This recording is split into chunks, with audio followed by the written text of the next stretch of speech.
जो तुम्हारे पास पड़ा है सब कुछ, तभी भी वो सुख नहीं है जो मेरे को, इसी कारण तो तुम मेरे पीछे पीछे घूम रहे हैं। तो मेरा सुख का मुझे स्मरण आता है कि कितना बढ़िया चीज है मेरे पास।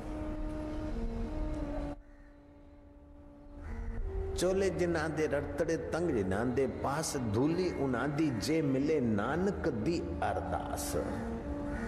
जिनके चोले रत्तड़े हो गए, सन्यासी हो गए, आसक्ति जिनकी मिट गई है, ऐसे पुरुषों की चरण रज मिले। नानक जी बोलते मेरी अरदास है। ऐसा नहीं कि एक नाथ जी ने बोला है कि संत मुक्ति के द्वार हैं, संतों की संगति करो, संत गुरुकुलों के राजा हैं। सारे संतों का, सारे भगवानों का, सारे शास्त्रों का यही इशारा है। ब्रह्मज्ञानी का दर्शन बड़ भागी पावे, ब्रह्मज्ञानी को बल बल जावे। ब्रह्मज्ञानी की मत कौन बखाने, नानक ब्रह्मज्ञानी की गत ब्रह्मज्ञानी जाने। जेको जन्म मरण ते डरे, साध जिना की शरणी पड़े। जेको अपना दुख मिटावे, साध जिना की सेवा पावे। नानक सतगुरु भेटिया, मैल जन्म जन्म दे लथे। उस सत्य स्वरूप में गोता मारकर हमें मार्गदर्शन देने वाला सतगुरु मिल जाए, उनकी दीक्षा शिक्षा मिल जाए, तो जन्म जन्म के वासना के अंधी दौड़ वाले जो संस्कार है वो मिटते चले जाते हैं और ये जीव अपने शिवत्व को पा लेता है। जैसे कपड़ा थोड़ा साबुन लगाते, पानी छिटकते तो एकदम सफेद नहीं हो जाता है, छप छपाते, दूसरा पानी बदलते, जरा साबुन आधा सर्फ लगाते तो कपड़ा स्वच्छ हो जाता है। सफेदी वो साबुन नहीं देता, सफेदी इसकी अपनी है, मैल वो हटाता है। ऐसे सद्गुरु का मंत्र भगवान नहीं देगा, अथवा कोई सतगुरु भगवान को नहीं दे डालेगा। भगवान तत्व तो, परम शांति तो तुम्हारा आत्मा है, लेकिन मैल हटाने की विद्या और कृपा देकर तुम्हारे दिल को पवित्र कर देगा। कबीर जी ने कहा, गुरु धोबी शिष्य कपड़ा, साबुन सर्जन हार। सुरत शिला पे बैठ के निकले मैल अपार। गुरु को धोबी की पदवी दी। गुरु धोबी, शिष्य कपड़ा, साबुन सर्जनहार। परमेश्वर का सर्जनहार का जो मंत्र है, नाम है, वो साबुन है। सुरत शिला पर, आपके ख्याल रूपी शिला पर बैठकर, विचार रूपी शिला पर बैठकर उसको छप छपाते हैं। कपड़े को जैसे पत्थर पर छप छपाते, ऐसे वो साधना की पद्धति से जब करते हैं तो अनेक जन्मों के मैल पाप संस्कार वासनाएं मिटती है। फिर ये छोटी मोटी 3 अशांतियां तो हिला नहीं सकती, बड़ा भारी दुख आ जाए फिर भी हिलाता नहीं। सुकरात के जीवन में बड़ा भारी दुख आया। विरोधियों ने सुकरात का कुप्रचार करते हुए ऐसा वातावरण सर्जित कर दिया कि सुकरात को जेल में जाना पड़ा। और फिर उन बदमाश विरोधियों ने ऐसा कुछ फैसला करवा दिया कि सुकरात को मृत्युदंड का खबर सुनाना पड़ा। और सुकरात तैयार हो गए, मृत्युदंड है तो ठीक है, इसमें क्या है। शिष्य रोने लगे, घबराने लगे। सुकरात उठा और वो जहर घोलने वालों को कहा कि भाई 5 बजे तुम्हें जहर का प्याला मेरे को देना है। अभी 5 बजने की तैयारी और तुम बड़ा धीरे धीरे घोट रहे हो, तो तुम अपना कर्तव्य क्यों चूकते हो? समय हो जाएगा फिर लेट क्यों करते हो? वो आदमी हैरान हो गए कि गजब का आदमी है। हम तो जानबूझकर जहर घोटने में थोड़ी देर कर रहे कि 2 श्वास और ले लो, जरा जीवन का मजा ले लो, जी लो, मरना तो है तुम्हें। हमारी तो नौकरी है जहर घोलने की, लेकिन हम जानबूझ के 2 श्वास आप ज्यादा ले इसलिए बोले 2 श्वास ज्यादा जी लेंगे तो क्या हो जाएगा। जिएगा तो मरने वाला शरीर जिएगा और मरेगा तो शरीर मरेगा। मैं कब मरता हूँ? जी कर देख लिया, मरकर भी देख लेंगे। जो मौत को देखता है उसकी मौत थोड़ी होती है, पागल हो लाओ, टाइम हो गया है। कैसा होगा वो आत्मा का ज्ञान, कैसा होगा अपनी अमरता का संदेश। अभी तो छापा यहाँ रेड पड़ती है, माणक चौक में तो कालूपुर की बाजार में लोगों के हार्ट अटैक होने लगते। रेड पड़ती है अंधेरी में तो बांद्रा में भी गड़बड़ होने लगती है। जयराम जी की रेड पड़ती है वसई में तो सारा इलाका टेंशन में आ जाता है। बोरेवली के सेठों की और मुलजी जेठा मार्केट के सेठों की धड़कनें बढ़ जाती। लेकिन मौत खुद भी आ जाए फिर भी सुकरात के चित्त में अशांति नहीं होती है। और कृष्ण जानते थे कि इस तरह ऐसा तीर आएगा। और ये तो श्री कृष्ण को जब शिकारी ने मृग समझकर तीर मार दिया और पैरों के तलवे में तीर की पीड़ा हुई, वो शिकार लेने को आया, देखा श्री कृष्ण है, वो घबराया। कृष्ण ने कहा नहीं नहीं तेरा ये तीर निकाले, ले ले काम आ जाएगा। शिकार नहीं लेता है तो कोई बात नहीं, तीर तो अपना ले जा, खींच ले बेटा। वो घबराए, बोले कोई नहीं, घबराने की कोई जरूरत नहीं है, ऐसी इसकी लीला ऐसी ही पूर्ण होनी थी। रामा अवतार में तू बाली था और बाली को वरदान था कि जो सामने आकर युद्ध करेगा आदि शक्ति उसको मिल जाएगी। तो अपने भाई की पत्नी को अपनी पत्नी बना रखा था, भाई का सत्ता ले रखी थी, और भी तेरे कर्म ऐसे थे कि तेरे को भेजना जरूरी था। और सामने आकर युद्ध करते तो तेरे आदि शक्ति हमारी तेरे पास आ जाती, तो हमने छुप के मारा था। तो उस रामा अवतार का अदला बदला इधर पूरा हो गया, इसमें शोक क्या करता है? ये तो लीला है, मेरी लीला है, हो रहा है। मारने वाले को देखकर भी चित्त में शोभ नहीं आता और उसको बोलते कि तीर भाई ले जा, तेरे को जो तो शिकारी है, तेरा काम कर। श्री कृष्ण ने पलथी मारी, इंद्रियों को मन में लीन किया, मन को बुद्धि में और बुद्धि को अपने शुद्ध बुद्ध साक्षी स्वरूप परम शांत हूं। शरीर मरता है मेरा क्या, शरीर बीमार होता है तो मेरा क्या, शरीर मरता है तो मेरा क्या। ये शरीर नहीं था उसके पहले मैं था, शरीर है तभी मैं हूँ, और शरीर बदलता है तभी मैं हूँ। किशोर अवस्था आई बदल गई, बाल्यावस्था आई बदल गई, जुआनी आई बदल गई। उस सब बदलाहट को देखने वाला मैं तो अबदल हूँ। जो अबदल है वही आत्मा है, और जो आत्मा है वही परमात्मा का सनातन स्वरूप है, वही परम शांत है। श्री कृष्ण अपने परमात्मा स्वरूप में समाधिस्थ हो गए और शरीर छोड़ दिया। बाकी तो जीवन भर अशांति का वातावरण था श्री कृष्ण के इर्द गिर्द, फिर भी परम शांति पाए हुए पुरुष थे। सुखदेव जी महाराज के इर्द गिर्द अशांति खड़ी हो जाती थी लेकिन असर नहीं होती थी। आप लोगों को तो कितनी सुविधा है, फिर भी जरा सा टेलीफोन में किसी ने कुछ कह दिया तो सारी सुविधाओं पर पानी फिर गया। अखबार में जरा सा दो लकीरें किसी ने ब्लैकमेलिंग करने के लिए आपके लिए लिख दी तो नींद हराम हो जाती है। अच्छे अखबार तो ऐसा नहीं करते, लेकिन जिनका धंधा है ब्लैकमेलिंग का या जो कुछ पत्रकार ऐसे, वो तो ऐसे ही लिख देते।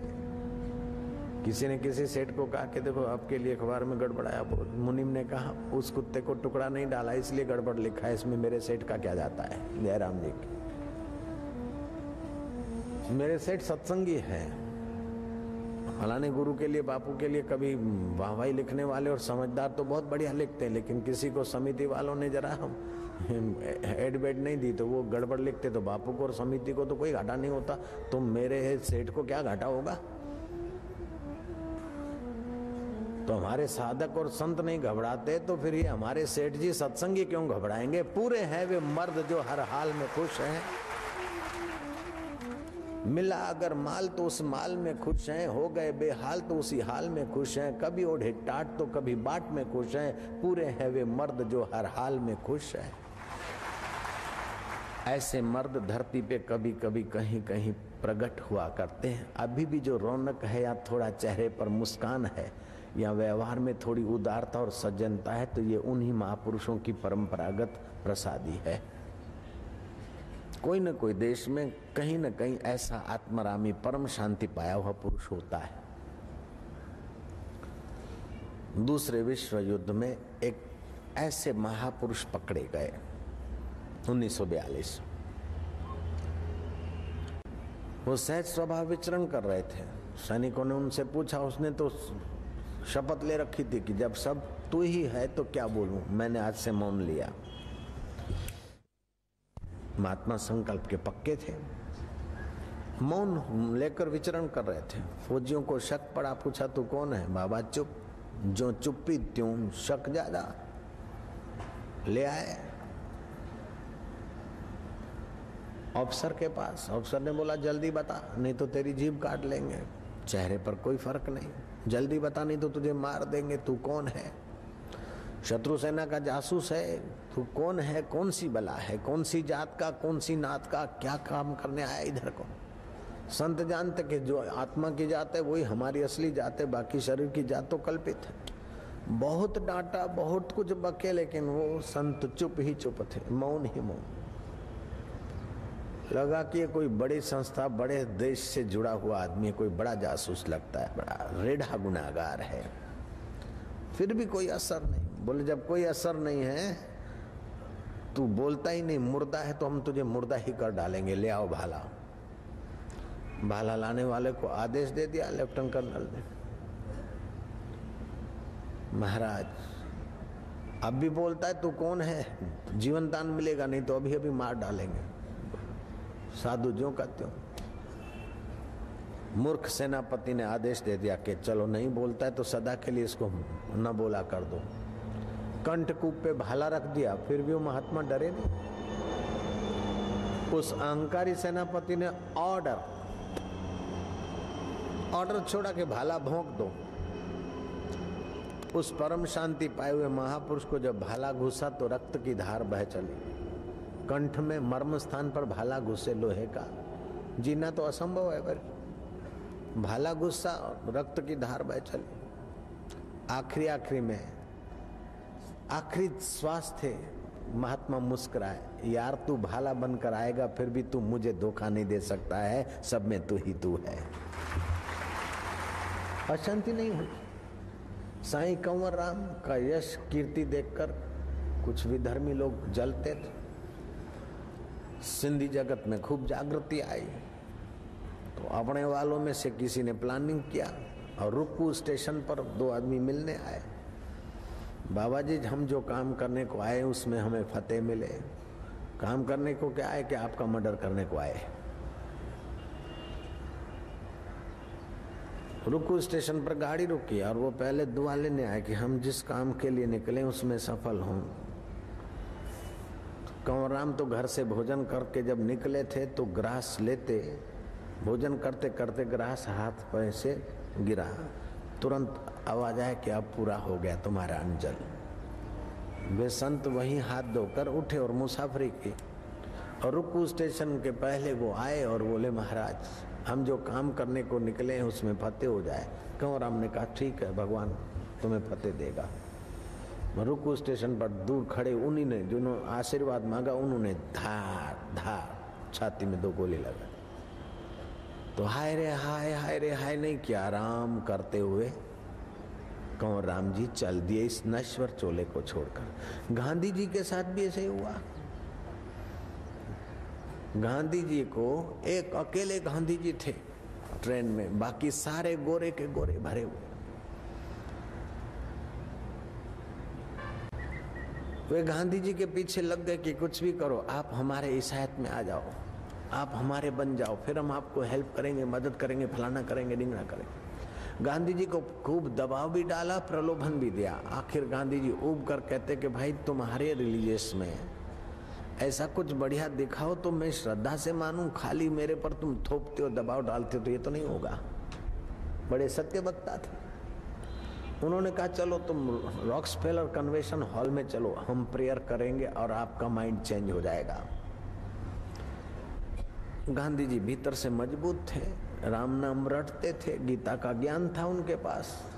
आजकल का कॉलेज का लड़का लड़की जैसा छिछरा मन तो था नहीं, वो गहराई में थे, वो चले गए। छिछरे मन वाले नहीं जाने चाहिए। चले गए रॉक्सफेलर कन्वेंशन हॉल में। गोरों ने अपना जो कुछ जोर मारना था मारा, पादरियों ने प्रेयरों की, ये किया वो किया।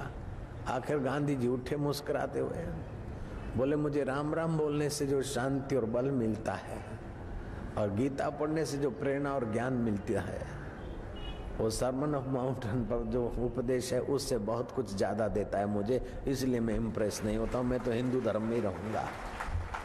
जीते जी तो राम राम की पूजा प्रार्थना करते थे, गीता पढ़ते थे, लेकिन जब गोली लगी तो मोहनलाल करमचंद के श्रीमुख से निकला राम, और दूसरा धड़ाका हुआ तो भी निकला राम। अशांति तो पूरी होनी चाहिए। लेकिन वो ब्रह्म ज्ञान के करीब थे। हलचल आंदोलन में अंग्रेजों के नाक में दम आ गया। अंग्रेजों ने उनको आश्वासन दिया कि अभी आप सत्याग्रह छोड़ो, अभी आंदोलन शांत करो, हम आपकी मांगे पूरी करेंगे। फलानी डेट को अपनी मीटिंग होती है। उन्होंने धोखा देकर उस वक्त का जो मॉब था उसको तो शांत कर दिया। जब तारीख हुई मीटिंग की, गांधी जी गए मिले, तो वे सारे के सारे जो आश्वासन थे वो मुकर गए उनके। तो सुशीला नायडू ने देखा कि अब गांधी जी पॉइजन पी लेंगे, या तो आत्महत्या करने के लिए ट्रेन के नीचे चले जाएंगे, अथवा तो कोई जहरी दवा पी लेंगे, या तो कुछ नशा करेंगे, क्योंकि गांधी जी की सारी तमन्नाओं से विपरीत उन लोगों ने बातें करी। गांधी जी के ऊपर तो वज्रपात हो गया। सुशीला नायडू उनका पीछा करने लगी कि मीटिंग में इन मूर्खों ने जो जो बताया था, जो जो अंग्रेजों ने वचन दिए थे, एक भी मान नहीं रहे, और हमारा जो पब्लिक का फोर्स था, जो मॉब था, वो सारा बिखेर दिया। गांधी जी अब नहीं जी सकते, देखे क्या करते हैं। उसने पीछा किया सुशीला नायडू ने। गांधी जी क्या करते, उनके पीछे पीछे गए तो गांधी जी जनरल रसोड़े में गए, जहां सब कार्यकर्ताओं का भोजन बनता था, सामूहिक भोजन, भोजनालय में गए और लोग की संवारने लगे। और जो बहनें काम कर रही थी और रसोई काम कर रहे थे, उनके साथ गपशप लगा रहे थे, और भूख लगी थी तो कुछ खा भी लिया और लोग की संवारने लगे। सुशीला नायडू दंग रहेगी कि क्या है, मैं क्या देख रही हूँ, सपना तो नहीं देख रही हूँ। आखिर रहा नहीं गया, गांधी जी से पूछते कि बापूजी, आज तो तुम्हारा ऊपर, आपके ऊपर वज्रपात हो गया था, आपका सारे सपने धूल में मिला दिए इन अंग्रेजों ने, और फिर हम तो सोच रहे थे कि आप सुसाइड करेंगे, या तो टिक-20 पिएंगे, या तो फिनाइल पिएंगे, या क्या करेंगे। मैं क्या क्या सोच रही थी, और आपके चेहरे पर कोई शिकन नहीं, और आप भूखे हो तो कुछ खाए भी जा रहे हो, और लोकी संवारे जा रहे हो, गप भी लगाए जा रहे हो। गांधी जी ने कहा कि देखो, देश को आजाद कराना भी मेरे राम का काम है, और ये लोकी संवारना भी मेरे राम का काम है। मैं प्रयत्न करूंगा, सफलता विफलता तो ये संसार का खेल है, अपना चित्त तो सम रहना चाहिए। इसलिए वो मोहनलाल महात्मा गांधी के नाम से प्रसिद्ध हो पाए। आप भी जरा जरा बात में दुखी न होना। हम लोग छोटे बच्चे थे ना, हम जब थे तो चवन्नी के चॉकलेट लॉलीपॉप मिलती थी तो बड़े राजी हो जाते थे, और 4 आने की चीज कोई छीन लेते तो हम लोग रोते थे। अब जो बढ़ गए तो 4 आने की तो क्या, 40 रुपए की भी चीज आए तो वो दुख सुख नहीं मिलता, और चली भी जाए तो वो दुख नहीं होता। 40 रुपए की भी चीज आ जाए तो वो सुख नहीं मिलता। कोई 40 रुपए की चीज दे दे, गिफ्ट दे दे, तो उतनी बाँछें नहीं खिलती जितनी पहले खिलती थी, और 40 रुपए की चीज कहीं नुकसान भी हो जाए तो उतना पहले जैसा दुख नहीं होता, क्योंकि हमारी बुद्धि थोड़ी बड़ी हो गई। ऐसे ज्ञानी की बुद्धि बड़प्पन की पराकाष्ठा पे पहुंच गई। पूरा संसार उनका जय घोष करे, आरती करे, पूजा करे, तो उनके चित्त में अहंकार नहीं आता, और सारे लोग विपरीत खड़े हो जाएं तभी भी उनके चित्त में दुख नहीं होता। ऊपर ऊपर से अच्छा बात, अच्छा भाई, वाह भाई, हाँ, ऊपर ऊपर से नाराजी भी हो जाएगी, ऊपर ऊपर से राजी भी दिखेंगे, लेकिन गहरे में कुछ नहीं। उठत बैठत ओई उठाने, कहत कबीर हम उसी ठिकाने। सीते सीते हाय सीते, ओ सीते सीते कर रहे भाई लक्ष्मण, मैं अयोध्या वासियों को क्या मुंह दिखाऊंगा। राम जी रोते हुए भी दिखाई दे रहे हैं, लेकिन गहराई में राम को जो जानता है वो यही कहेगा कि राम ने केवल अपना कर्तव्य निर्वाह करने के लिए केवल विनोद मात्र व्यवहार करके दिखाया। राम जी कामी पुरुष की नाई अपनी सीता को नहीं खोज रहे थे, और मोही पुरुष की नाई लक्ष्मण के लिए नहीं रो रहे थे। लोगों को ऐसा करना चाहिए संसार में, इसका एक केवल उदाहरण धर रहे थे। जो शांत प्रकृति का है उसे सफेद रंग अच्छा लगता है, और जो भक्ति प्रकृति का है उसको पीत वर्ण प्यारा लगेगा, अथवा तो पीत वर्ण से भक्ति उभरेगी भी। जो अति स्वार्थी है उसको खाकी कपड़े अच्छे लगते हैं, अथवा खाकी कपड़े पहनने से स्वार्थ उभरता है। अब ड्यूटी में पहनना पड़ता है पुलिस ऑफिसर को, नो प्रॉब्लम। लेकिन खाकी कपड़े स्वार्थ उभारते। तो पहले पहले वैदिक भक्ति, फिर अनुरागा भक्ति, गौणी भक्ति, फिर अनुरागा भक्ति, भगवान के विग्रह में अनुराग हो जाएगा।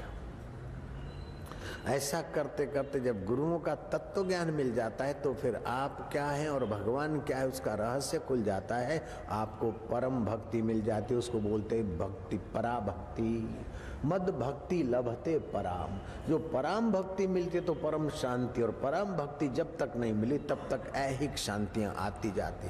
रोज पूजा पाठ किया, अपना घूम के आए, सिस्टमेटिक हुआ, शांति है। लेकिन आज घूमने नहीं गए, आज नाश्ता ठीक से नहीं किया, नींद ठीक से नहीं की, आज शांति नहीं है।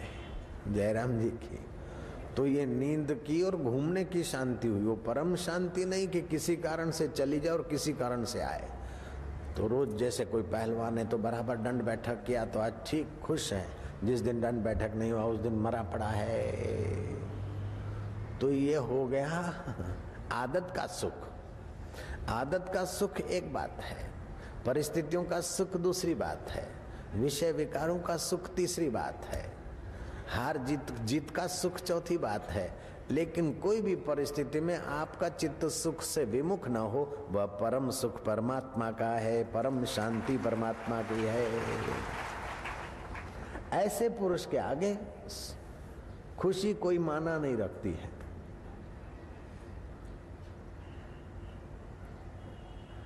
न खुशी अच्छी है, न मलहाल अच्छा है, यार तू जिसमें रख दे वो हाल अच्छा है। हमारी न आरजू है न जुस्तजू है, हम राजी उसमें जिसमें तेरी रजा है।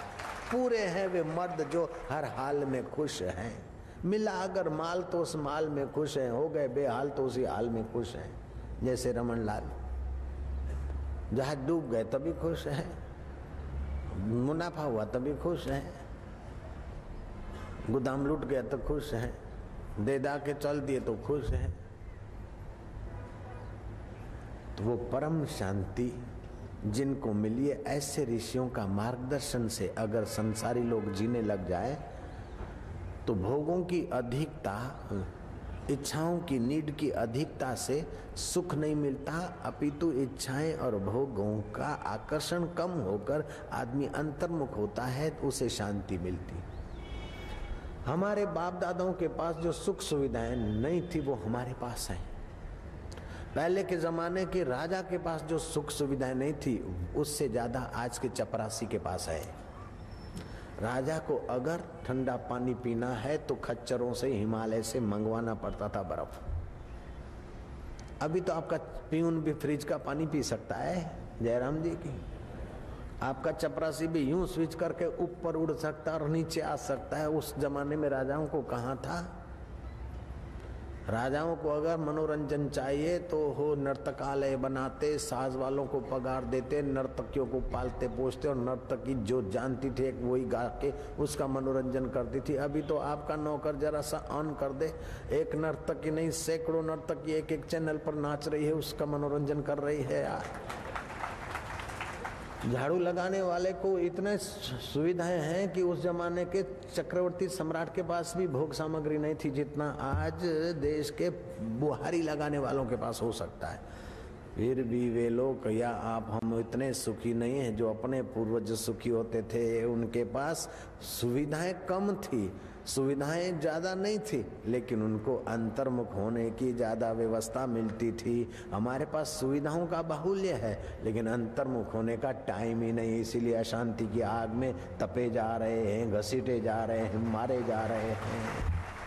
उस अशांति को मिटाने के लिए कोई पान मसाला ठोसता है तो कोई शराब ठोसता है तो कोई हेरोइन ठोसता है तो कोई पिक्चर में जाता है तो कोई लवरियां बदलता है तो कोई दरिया किनारे एक दूसरे को चिपक के जल्दी सुखी होने के बहाने जल्दी बूढ़े हो जाते, जल्दी सत्यानाश कर देते हैं।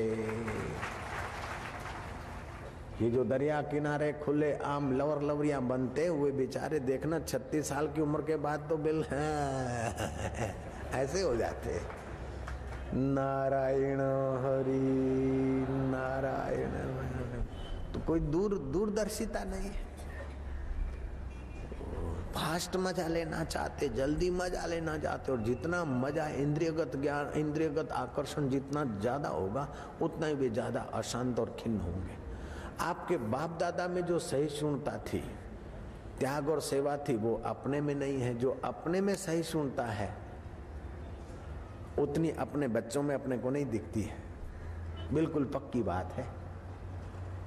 कोई अपवाद हो सकता है 2-5, बाकी तो ऐसे ही है। जो हमारे परदादा लोगों में सहन शक्ति थी और स्वास्थ्य की मजबूती थी, वो हमारे में नहीं, और जो अभी हम लोगों में है वो हमारे बच्चों में नहीं है।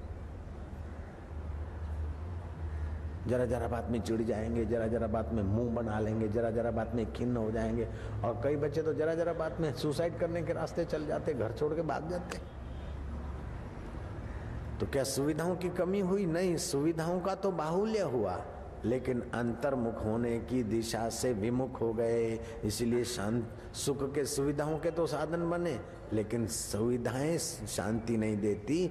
शांत स्वरूप परमात्मा में अंतर्मुख होने से ही शांति मिलती है। तो सुबह उठकर थोड़ी देर परमात्मा शांति का स्वाद ले, किसी गुरु के द्वारा साधन सीखकर शांति में गोता मारने का स्वाद ले, तो फिर इन चीजों के बढ़ने से, इन चीजों के घटने से, इन चढ़ाव उतार आने से आप जरा जरा बात में अशांत नहीं होंगे। तो श्री कृष्ण कहते हैं लब्ध्वा ज्ञानम पराम शांतिम, उस आत्म सुख का ज्ञान हो जाए तो जीव को परम शांति मिलती है।